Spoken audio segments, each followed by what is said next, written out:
Ang unang makabenepisyo sa pag-abli unya sa Panggilby Bridge ngadto sa publiko ang Tangub City tungod kay ana diha ang gaghaan sa Panggilby Bridge nga nagkonek sa tubod Lanao del Norte ug Tangub City Misamis Occidental.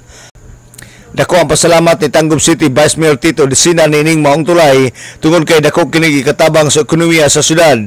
Sa pagkakaroon grabe ang ilang pagpangandam sa pag-abli unya sa maong tulay, usana niini ang mga building nga gipangtukod sa dakbayan, bagong bus terminal o uban pa.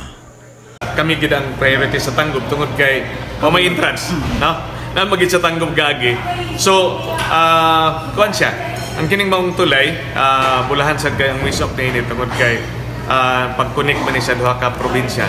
Then himong gateway ang Tangub. Sa inisyal nga nasayran sa DXD News Team nga ablihan ngadto sa publiko Agosto 15 karong tuiga apan nangayog extension ang kontraktor tungod kay dili nila makaya sa siging ulan o giuswag sa katapusang semana sa September ngadto na sa unang semana sa Oktubre 2024. Ang last nilang extension gipangayo August 15 na.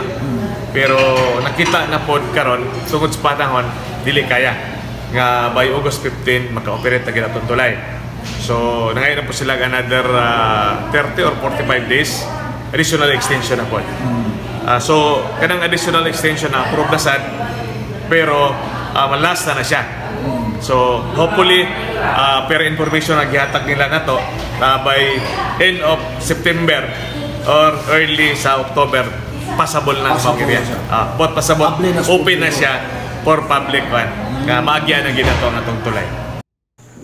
Si Vice Mayor Tito Desina sa Tangub City. Usa-usab nga gipangandaman sa Tangub City ang mahitungod sa peace and order sa pagkunik unya sa Lanao del Norte ug Misamis Occidental. Ang Tangub City PNP magbutang og substation sa approach nga bahin sa Panggilby Bridge ug mobile checkpoint sa entrance ug exit sa maong syudad aron pagsiguro nga safety ang mga dumodong. Alang sa DXDD Radio Kampana, ang radyo sa simbahan, WD45 Dudong Bargamento, Danag sa Dakbayan.